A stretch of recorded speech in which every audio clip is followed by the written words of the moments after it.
오늘 우리 함께 나누실 말씀은 예레미야 35장 1절에서 19절 말씀입니다. 구약성경 1109쪽입니다. 오늘은 좀 말씀이 전체 35장이기 때문에 깁니다. 우리 다 같이 함께 1절부터 합독하시겠습니다.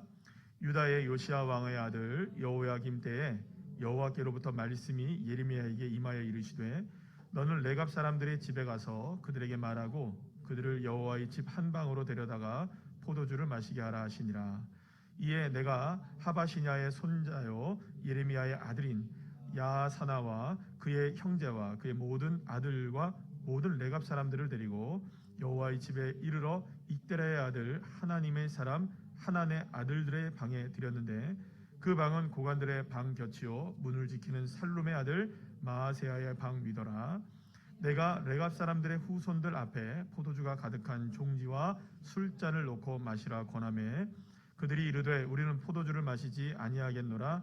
레갑의 아들 우리 선조 요나답이 우리에게 명령하여 이르기를 너희와 너희 자손은 영원히 포도주를 마시지 말며 너희가 집도 짓지 말며 파종도 하지 말며 포도원을 소유하지도 말고 너희는 평생 동안 장막에 살아라. 그리하면 너희가 머물러 사는 땅에서 너희 생명이 길리라 하였으므로 우리가 레갑의 아들 우리 선조 요나답이 우리에게 명령한 모든 말을 순종하여 우리와 우리 아내와 자녀가 평생 동안 포도주를 마시지 아니하며 살 집도 짓지 아니하며 포도원이나 밭이나 종자도 가지지 아니하고 장막에 살면서 우리 선조 요나답이 우리에게 명령한 대로 다 지켜 행하였노라. 그러나 바벨론의 느부갓네살 왕이 이 땅에 올라왔을 때에 우리가 말하기를 갈대아인의 군대와 수리아인의 군대를 피하여 예루살렘으로 가자 하고 우리가 예루살렘에 살았노라. 그때 여호와의 말씀이 예레미야에게 임하여 이르시되 만군의 여호와 이스라엘 하나님께서 이와 같이 말씀하시니라. 너는 가서 유다 사람들과 예루살렘 주민에게 이르기를 너희가 내 말을 들으며 교훈을 받지 아니하겠느냐. 여호와의 말씀이니라. 레갑의 아들 요나답이 그의 자손에게 포도주를 마시지 말라 한 그 명령은 실행되도다. 그들은 그 선조의 명령을 순종하여 오늘까지 마시지 아니하거늘 내가 너희에게 말하고 끊임없이 말하여도 너희는 내게 순종하지 아니하도다.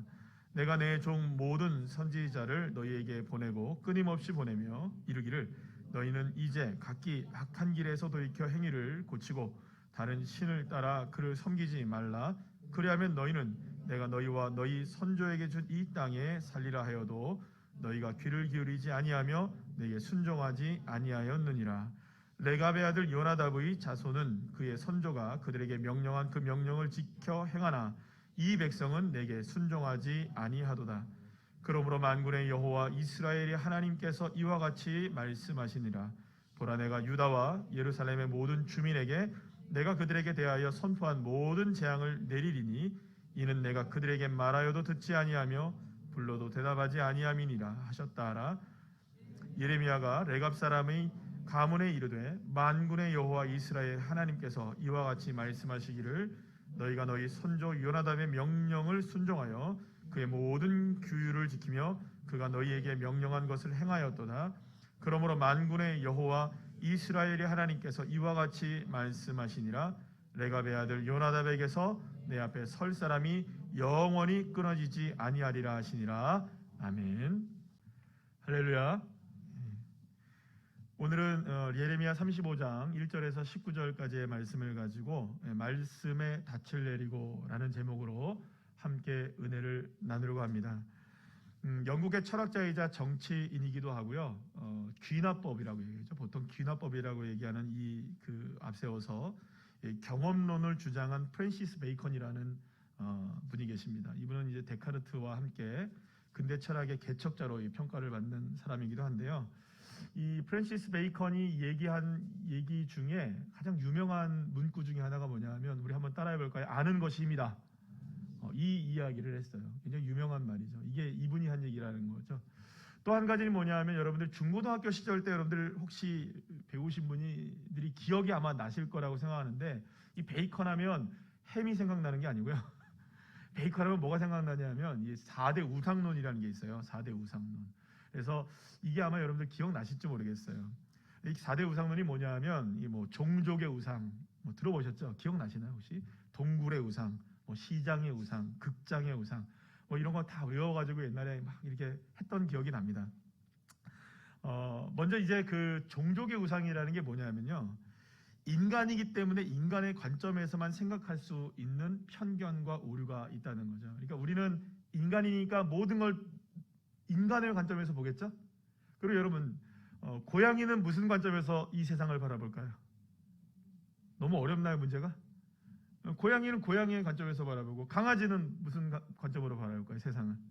강아지의 관점에서 바라보는 거예요. 그러니까 강아지가 주인을 바라볼 때는 도무지 주인이 이해 못하겠는 거예요, 그죠? 또 주인이 강아지를 바라볼 때도 이해를 합니까, 못합니까?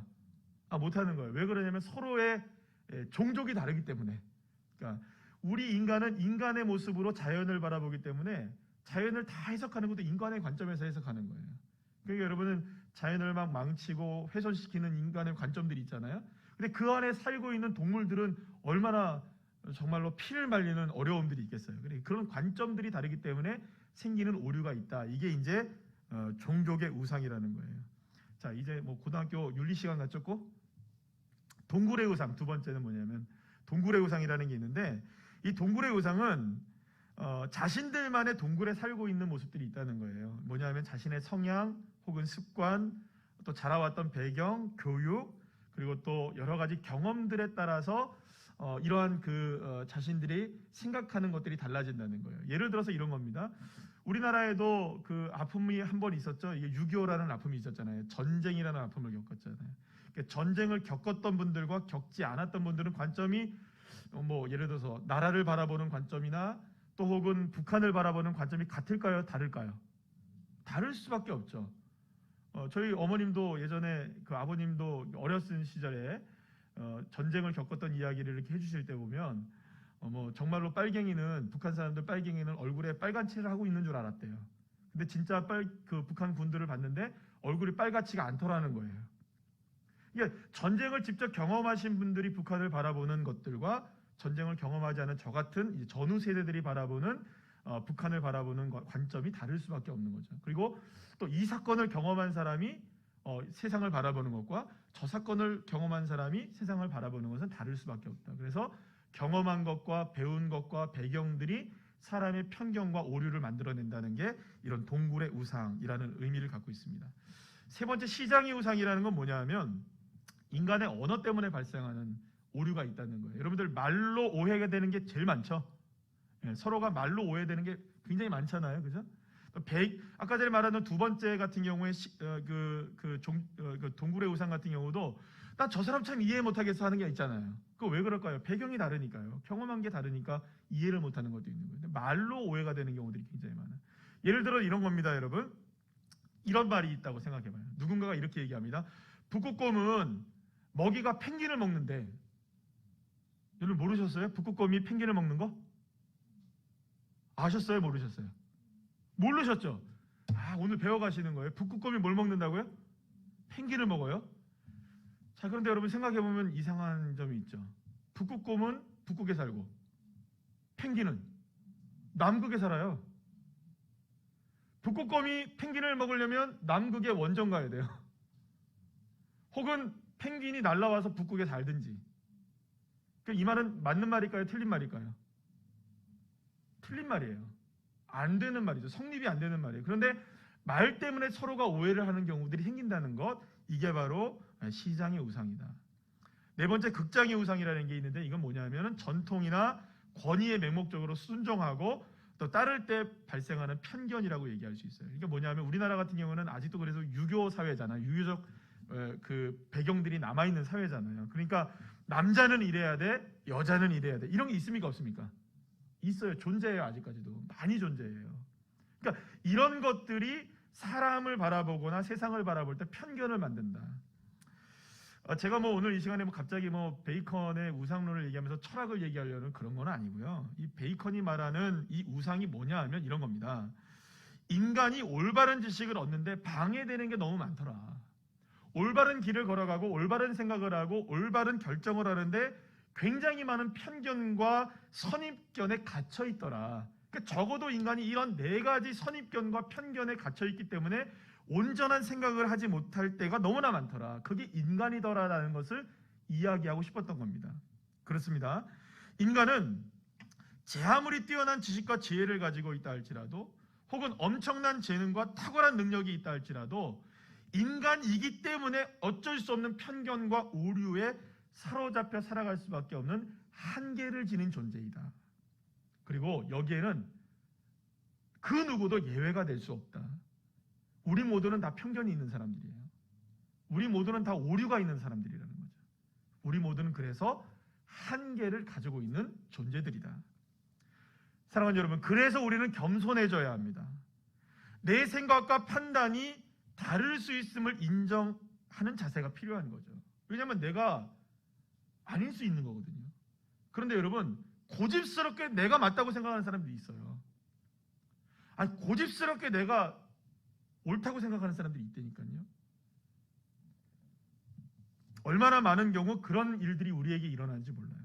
어쩌면 그러한 모습 자체가 우리 스스로의 삶 속에서 우상에 빠져 있다는 것을 인정하고 살아가고 있는 것이라고 볼 수가 있는 거죠. 사랑하는 여러분, 서로를 인정하고 내가 틀릴 수 있고 다를 수 있다는 것을 여러분들 기억하시고 그것을 겸손하게 인정하는 겸손한 저와 여러분 되시기를 축복합니다. 자, 어쨌든 이스라엘 백성들이 바로 그러한 모습으로 살아갔던 거예요. 그들은 도무지 자신의 잘못과 문제가 무엇인지를 깨닫지 못하고 있었던 겁니다. 하나님께서 선지자들을 보내서 그들의 문제가 뭔지, 그들의 죄가 뭔지, 잘못된 것이 무엇인지를 분명히 알려주시고 어떻게 하면 올바른 길을 걸어갈 수 있는지, 어떻게 하면 바른 삶을 살 수 있는지를 계속해서 끊임없이 가르쳐 주셨습니다. 그러나 그럼에도 불구하고 그들은 올바른 하나님의 말씀에 제대로 귀를 기울이지 않았던 거예요. 고집스럽게도 자신들의 생각과 경험에 깊이 계속 빠져들어가고 있었던 거예요. 그러니까 결국에는 베이컨이 말한 것처럼 그런 인간이 가지고 있었던 우상들에 스스로 갇혀서 빠져나오지 못하고 있었던 그런 모습이 이스라엘 백성들의 모습이었던 것이죠. 여러분, 오늘 보면 15절 말씀에서 하나님 이렇게 말씀하시죠. 우리 다 같이 한번 읽어볼까요? 시작. 내가 내 종 모든 선지자를 너희에게 보내고 끊임없이 보내며 이르기를 너희는 이제 각기 악한 길에서 돌이켜 행위를 고치고 다른 신을 따라 그를 섬기지 말라. 그리하면 너희는 내가 너희와 너희 선조에게 준 이 땅에 살리라 하여도 너희가 귀를 기울이지 아니하며 내게 순종하지 아니하였느니라. 자, 그런데 어느 날 예루살렘 거리에 이상한 사람들이 나타났어요. 그들은 따라합시다. 레갑인, 그러니까 레갑 사람들이라고 불리는 사람들이었는데요. 그들은 그들의 조상인 요나답에 의해서 250년 전부터 세워진 이 규율과 전통을 아주 고집스럽게 지키며 살아가고 있었던 사람들이었습니다. 무엇보다 그들은 철저하게 하나님 여호와를 섬기는 신앙을 지키고 살아가고 있었는데요. 그들은 농사를 짓지 않았어요. 땅에다 씨를 심지 않았어요. 이유가 뭐냐 하면 여러분, 당시에 팔레스타인, 그러니까 가나안 지방에서 농사를 지으려면 농법이라는 걸 따라야 되잖아요. 그죠? 농법을 따라야 되는데 그 농법을 따르려면 반드시 거쳐가야 하는 과정이 하나가 있어요. 뭐냐 하면 바알을 섬겨야 하는 거예요. 여러분들 우리 방어진항에 여러분들 나가보시면 그 고기잡이 배들이 많잖아요. 그죠? 어선들이 많은데 어선들마다 다 무엇이 이렇게 달려있는 줄 아세요? 대나무 대들이 다 달려있어요. 보셨나요? 저만 봤나요? 끝나시고 여러분들 방어진항에 한번 가보세요. 대나무들 다 달려있어요. 그리고 거기에 빨갛고 노랗고 이런 것들이 막 달려있어요. 뭐 또 이런 둥그런 것도 달려있고 막 이래요. 그거 뭔지 아세요, 여러분들? 용왕님께 하는 거예요. 이렇게 비나이다. 그러니까 그걸 안 다루면 용왕님이 허락을 안 해주셔가지고 고기를 못 잡는다는 거예요. 여러분들, 고기 잡는 건 쫙 낚싯대가 잡습니다. 그죠? 그러니까 용왕님이 주셔야 잡는다고 생각해요. 그러니까 그 배들마다 다 뭘 달고 있는 거예요. 그거 다 달고 있는 거예요. 귀신 쫓아내고 용왕님이 주신 물고기를 얻겠다. 뭐 이런 심산인 것 같아요. 그러니까 고기를 잡을 때도 그런 과정들을 거쳐서 고기를 잡으러 나가요. 마찬가지로 가나안 땅에서는 바알을 섬겨야만 농사를 지을 수 있었던 거예요. 그러니까 이 레갑 사람들은 바알을 섬기지 않기 위해서 농사조차도 안 지은 거예요. 아주 고집스럽죠, 그죠?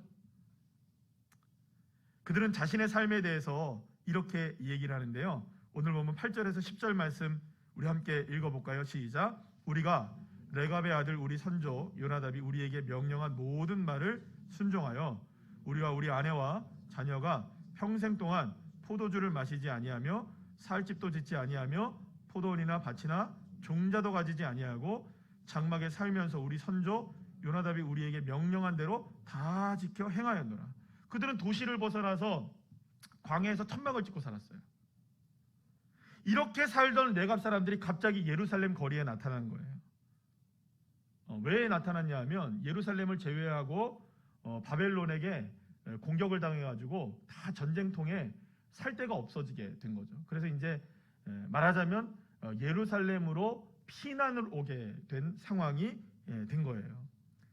그런데 그렇게 이제 거리에 레갑 사람들이 이제 걸어다니는 모습들이 이제 포착이 되었을 때 어떤 한날에 하나님께서 예레미야에게 한 가지 명령을 내리셔요. 레갑 사람들을 초대를 해서 잔치를 벌이라는 거예요. 근데 어디를 초대하냐? 성전으로 초대하라는 거예요. 게다가 무슨 잔치를 벌이느냐? 포도주를 대접하라 이렇게 얘기한 거예요. 하지만 여러분, 방금 전에 우리가 성경을 통해서 본 것처럼 이 레갑 사람들은 포도주를 마십니까? 안 마십니까? 안 마셔요. 사실 당시의 유대인들이라고 한다면 삼척동자도 아는 게 뭐냐? 레갑 사람들은 포도주를 안 마신다는 거였어요. 그런데 왜 하나님이 그들이 즐기지도 않고 마시지도 않는 포도주 파티를 열어서 그것도 다른 것도 아니고 어디서 모이래요? 성전에서 그 일을 벌여라. 그렇다면 여러분, 하나님께서 왜 이런 명령을 예레미야에게 내리셨던 것일까요? 그것은 아마도 이런 레갑 사람들을 통하여 하나님이 무엇인가를 보여주시거나 말씀하실 내용이 있었기 때문이라고 우리가 생각할 수 있죠. 그래서 예레미야는 하나님의 말씀대로 레갑 사람들을 성전으로 초대합니다. 오늘 본문에 보면은 뭐 방이 어떤 곳이었다라는 걸 이렇게 설명하는데 그 방이 어떤 방이라고 추측이 되냐면 아마도 좀 높은 곳이었던 것 같아요. 그래서 그 높은 방이 사방으로 팍 튀어서 창문을 열면 밖에서 다 보이는 그런 방이었던 것 같아요. 그러면 여러분 한번 생각해 보세요. 왜 예레미야가 그렇게 넓은 방에 많은 사람들이 창문을 열면 볼 수 있는 그런 방에 포도주를 잔치를 벌이고 레갑 사람들을 초대했을까요? 그것은 당연하죠. 당시에 여러분 예레미야의 말 한마디 행동 하나는요, 그 당시에 종교 지도자들과 많은 사람들에게 이슈가 되어 있었거든요. 그래서 이게 뭐라 그럴까요? 뭐 이슈를 몰고 다니는 사람들이 예레미야였어요. 그러니까 예레미야가 무엇을 한다고 하면 사람들이 막 집중을 하는 거예요. 근데 지금 예레미야가 뭔가 이벤트를 벌이고 있는 거예요. 성전에서. 그것도 레갑 사람들을 초대해서 뭘 주겠다? 포도주를 주겠다. 그러니까 여러분들 많은 사람들이 관심을 갖고 지켜보게 된 거죠. 그리고 소문은 꼬리에 꼬리를 물고 수많은 사람들이 관심에 집중된 가운데 드디어 레갑 사람들이 예레미야의 초대를 받아서 성전 안 방으로 들어오게 되었습니다. 탁자 위에 포도주가 가득 담긴 병들이 놓여 있고 초대를 받아서 그 자리에 오게 된 레갑 사람들이 다 이제 자리를 하게 되었어요. 그때 호스트죠. 이 잔치를 벌인 이 예레미야가 사람들에게 잔을 딱 들면서 포도주 잔을 들면서 여러분들한테 말해주지 않아야 되는데 히브리 건배사가 있더라고요. 뭐 여러분들 안 하실 줄로 믿고. 근데 뜻이 너무 좋아요. 삶을 위하여. 너무 좋은 말이에요. 가르쳐 드려야 되나? 르하임이라는 말이에요. 멋있죠, 르하임. 안 멋있었으면 좋겠어요. 근데 멋있는 말이에요. 삶을 위하여 이런 게 이제 그냥 르하임 이렇게 외치는 거예요. 짠 하면서. 근데 이제 어쨌든 예레미야가 잔을 딱 높이 들면서 르하임 삶을 위하여 건배사를 외쳤습니다. 그런데 갑자기 갑분싸 분위기 싸해진 거예요. 왜 분위기가 싸해지겠어요? 레갑 사람들이 당황한 거죠. 자기들 포도주 마십니까 안 마십니까? 안 마시는데 그것도 우리를 너무나 잘 알고 있는 하나님의 선지자 누가? 예레미야가 갑자기 르하임 이러니까 이거 어떻게 해야 되는 거예요 도대체.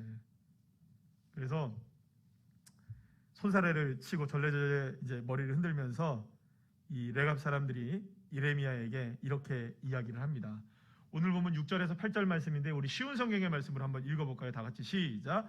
우리는 포도주를 마시지 않습니다. 우리의 조상 레갑의 아들 요나답이 우리에게 이렇게 명령했습니다. 너희와 너희 자손은 절대로 포도주를 마시지 마라. 또한 너희는 집도 짓지 말고 씨를 심거나 포도밭을 가꾸지도 마라. 너희는 그런 것들을 소유하지도 마라. 너희는 평생 동안 장막에서만 살아야 한다. 그래야 너희가 나그네로 사는 땅에서 오래오래 살 수 있을 것이다. 그래서 우리 레갑 사람들은 우리 조상 레갑의 아들 요나답이 우리에게 명령한 모든 것을 다 지켰습니다. 우리는 일평생 포도주를 마신 적이 없습니다. 우리뿐만 아니라 우리의 아내들과 아들, 딸들도 포도주를 마신 적이 없습니다.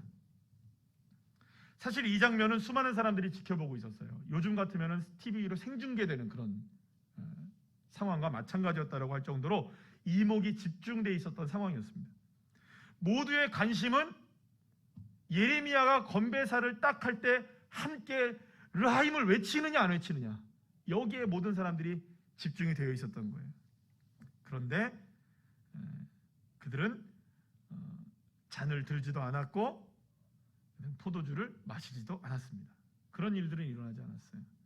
사실 예레미야는 이미 이렇게 상황이 될 것이라는 걸 알고 있었을까요? 모르고 있었을까요? 알고 있었겠죠. 그리고 어쩌면 이런 상황이 되기를 기대하고 있었을지도 모릅니다. 왜냐하면 레갑 사람들의 이러한 결단이 하나님의 말씀에 조금도 관심을 보이지 않고 있었던 이스라엘 백성들, 그리고 여전히 자신의 삶에 포도주와 독주로 자신의 삶을 채우고 살아가면서 수많은 우상들을 섬기고 죄에 찌들어 살아가고 있었던 이스라엘 백성들에게 이런 레갑 사람들의 결단력 있는 모습, 이것이 무엇인가 본보기가 되어지고 경종을 울리는 그런 모습이 되기를 원했다고 할 수가 있는 것이죠. 예레미야는 무리를 향해 레갑 사람들의 모습을 통해 하나님께서 무엇을 말씀하시기를 원하시는지에 대해서 그 장면을 보고 있는 수많은 사람들을 향해 이렇게 선포하게 됩니다. 하나님의 말씀을 오늘 본문 14절 우리 쉬운 성경의 말씀을 읽어볼까요? 시작. 레갑의 아들 요나답은 자기 아들들에게 포도주를 마시지 말라고 명령했고 그 명령은 지켜졌다.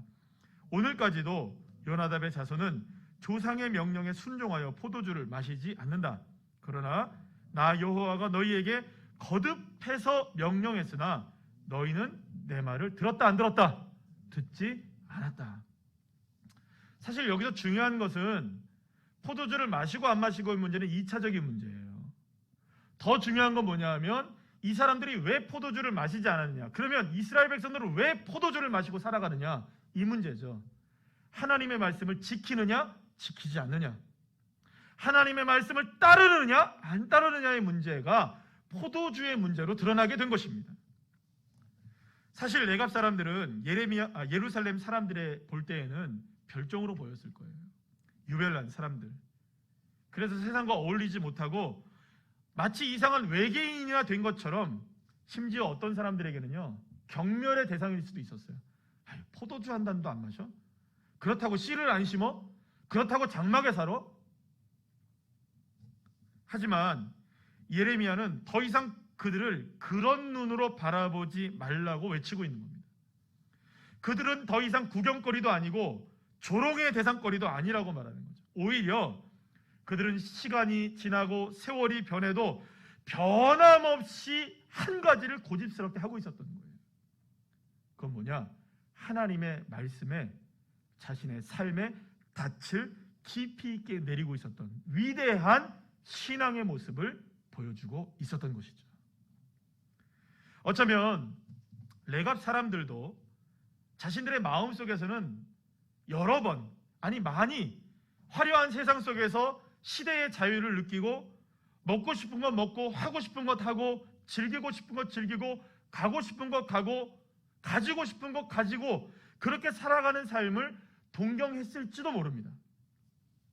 그러나 그들이 250년의 세월 동안에 지나오면서 한 가지 깨달았던 것이 있었던 거예요.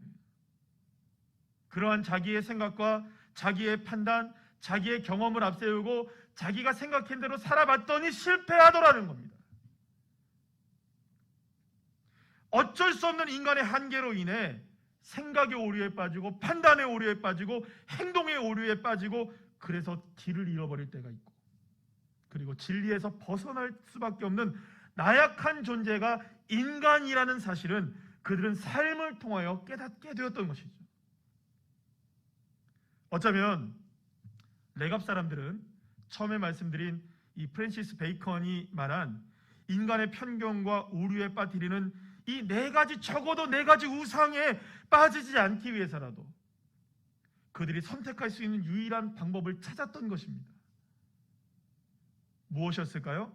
바로 하나님의 말씀에 깊이 닻을 내리는 것이었습니다. 여러분, 레갑이라는 사람은 원래 이방인이었습니다. 그런데 출애굽을 하는 과정에서 이들이 광야에서 모세의 장인과 같은 출신이었기 때문에 그들이 이스라엘 백성들로 편입이 됐어요. 그리고 그들은 성전을 봉사하는 사람들까지도 되어집니다. 그리고 나서 이후에 레갑의 후손 중에 한 명이었던 요나답을 통한 이런 말씀이, 이런 규율이 정해진 거예요. 그럼 왜 그때 그런 규율이 정해졌을까요? 이방인으로서 유대인의 삶을 살아보니 정말로 우리가 하나님 말씀 아니면 안 되겠더라. 요나답이 깨달은 것이었겠죠. 그래서 살아보니 우리 인간의 한계, 그것을 뛰어넘을 수 있는 유일한 한 가지는 여호와 하나님의 말씀을 붙들고 살아가는 것이다. 할렐루야. 그걸 깨달아서 자손들에게 이렇게 살아라고 명령을 하고 순종하게 했던 것이죠. 하지만 이스라엘 백성들은 하나님의 말씀에 닻을 내리지 않았습니다.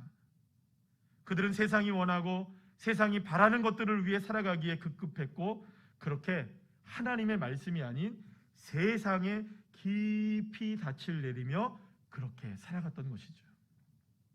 그러니 그들의 귀에 하나님의 말씀이 들리겠습니까? 안 들리겠습니까? 안 들리죠. 그래서 하나님께서 선지자들을 보내 말씀하셨지만 이미 세상에 닻을 내리고 있었던 그들의 관심은 하나님의 말씀이 아니라 오직 세상의 것들 뿐이었던 것이죠. 하나님의 말씀에 깊이 닻을 내리고 살아가기만 하면 얼마든지 하나님의 은혜로 수많은 것들을 누리며 살아갈 수 있었음에도 불구하고 그들은 하나님의 은혜보다 세상의 즐거움과 평안함과 안락함을 쫓는 삶을 살고 있었던 것입니다. 어쩌면 그들에게 레갑 사람들은 촌스럽고 우스꽝스럽고 조금 덜 떨어져 보이는, 어쩌면 수준 이하의 사람처럼 보였을지도 모릅니다. 여러분, 우리도 그런 일들을 많이 당하죠. 세상에 살아가면서 세상 사람들이 우리를 볼 때 예수 믿는 사람 별종이다라고 생각합니까? 안 합니까? 합니다. 제가 청년 담당했을 때 청년들이 가장 힘겹게 사회에 진출하면 이야기하는 게 뭐냐면 이 술 문화예요. 회식 문화. 어떤 청년들은 전화가 옵니다. 목사님, 오늘 저녁에 회식이 있는데 술 안 마실 수 있게 기도해 주세요. 그러면 여러분 열심히 기도합니다. 그러면 그날은 피해가요. 또 전화가 와요. 목사님, 오늘도 회식이 있는데 이분은 진짜 내가 피할 수가 없어요. 기도하자. 그런데 옆에 이사가 딱 앉아요. 근데 알고 보니까 그분이 크리스찬이야. 그래서 피해가고. 사람들이 얘기합니다. 야, 나도 부산의 유명한 땡땡땡 교회, 수 땡땡 교회 청년 회장이야. 그런데 마시는데 네가 안 마시면 내가 뭐냐? 마셔. 마셨을까요? 안 마셨을까요? 안 마셨어요. 안 마셨어요.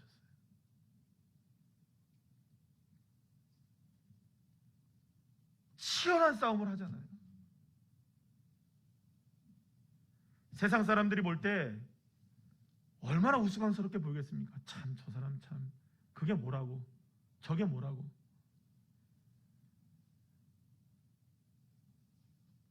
하지만 하나님은 하나님의 말씀에 닻을 내리며 산 레갑 사람들을 향해 오늘 본문에서 분명하게 이렇게 말씀하시죠. 오늘 본문 19절 말씀을 함께 읽어볼까요? 시작.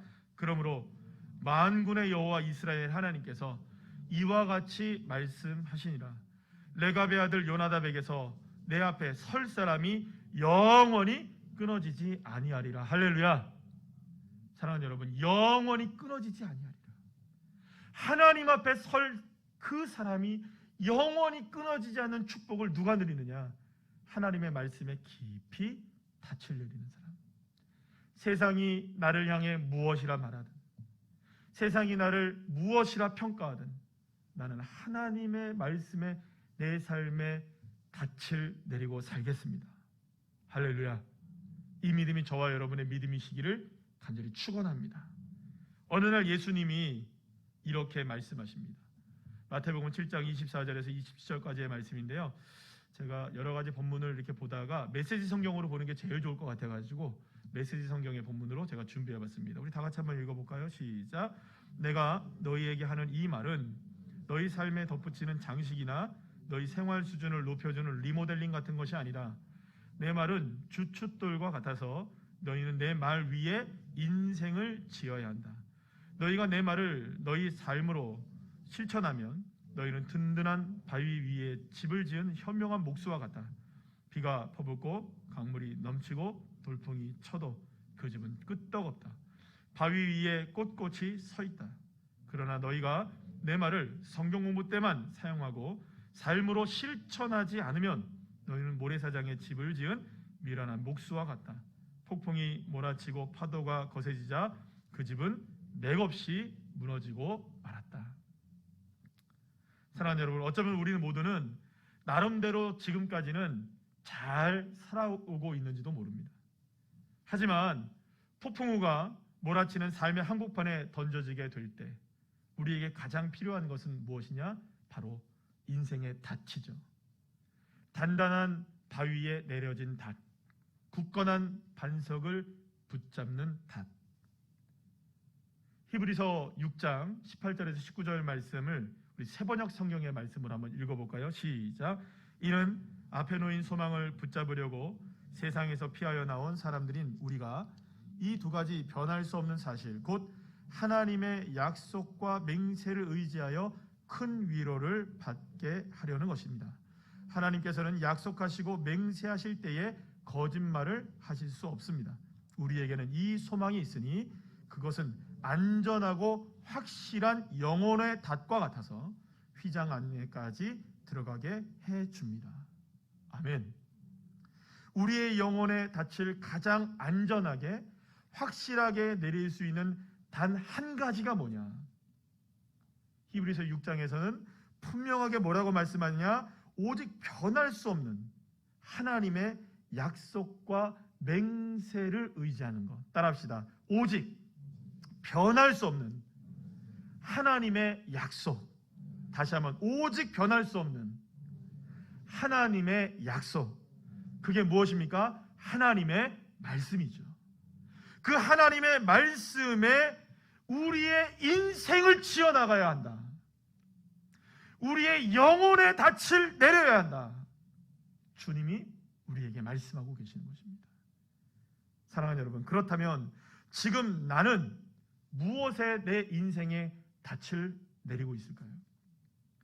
편견과 오류에 빠질 수밖에 없는 이 네 가지 우상에 갇혀있는 삶을 살고 있으면서도 여전히 내 생각이 옳다, 내 경험이 옳다, 내 능력이 옳다, 내 힘을 의지하고 자랑하고 그것들에 내 인생의 닻을 내리며 세상의 닻을 내리며 내가 안전하다, 내가 승리했다, 성공했다라고 이야기하기를 원하는 그 닻을 여전히 내리고 있는 것은 아닐까요? 사실 여러분, 이 시대가 그렇습니다. 하나님의 말씀, 신앙의 낯을 내리며 사는 삶을 우습게 보고 때로는 그런 그리스도인들을 경멸하는 시대를 살아가고 있습니다. 코로나19로 인해 어려워진 시대 속에서 신앙인들을 바라보고 교회를 바라보는 시선이 다 그렇습니다. 그러나 그러할지라도 우리의 신앙의 삶을 돌파할 수 있는 시작, 우리가 하나님의 말씀에 닻을 내리는 그것으로부터 시작하게 될 때 세상이 무엇을 원하든 또 우리를 어떻게 바라보든 이제 우리의 영혼의 닻, 우리의 삶의 닻을 하나님의 말씀에 내릴 때, 할렐루야, 오직 길이요 진리요 생명이신 주 예수님에게 당당하게 우리가 고정시킬 때, 그렇게 우리의 삶의 닻을, 우리의 영혼의 닻을 반석이신 예수님에게, 하나님의 말씀에 깊이 내린다면 그 어떤 삶의 풍랑이 다가와도 굳건하게 서게 될 줄 믿으시길 바랍니다. 견고하게 서게 될 것입니다. 여호와 하나님 앞에 영원히 서게 될 것입니다. 그럴 때 비록 우리의 삶에 풍랑이 다가와도 모든 것을 견디고 참아낼 수 있는 은혜도 주님이 주셔서 영혼의 닻을 내린 그 믿음의 사람들 한 사람 한 사람을 반드시 하나님의 사람으로 세워주시는, 할렐루야, 이런 축복을 누리게 될 줄 믿습니다. 이번 주 한 주간 동안 사랑하는 여러분, 말씀의 닻을 내리십시다. 영혼의 닻을 말씀에 깊이 내려서 하나님 앞에 영광 돌리며 그런 은혜의 삶을 살아 승리하는 귀한 자녀들 되시기를 간절히 축원합니다.